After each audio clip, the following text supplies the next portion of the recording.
our services.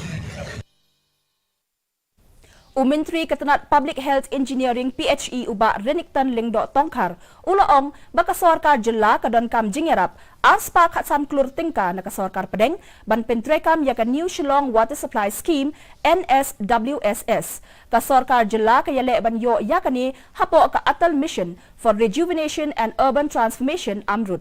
Uni Menteri ula pentip bakawa ken kan long kaway na kitalong bakongsan nakabenta ka New Shillong Water Supply Scheme.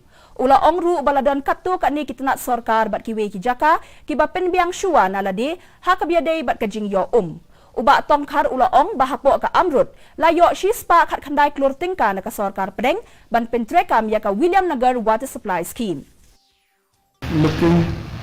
I just discussed with somebody that we are trying to see from Umkhen.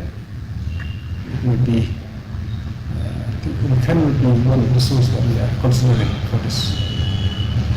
Yeah, plan is already there. This estimate has been made about 215 something crores.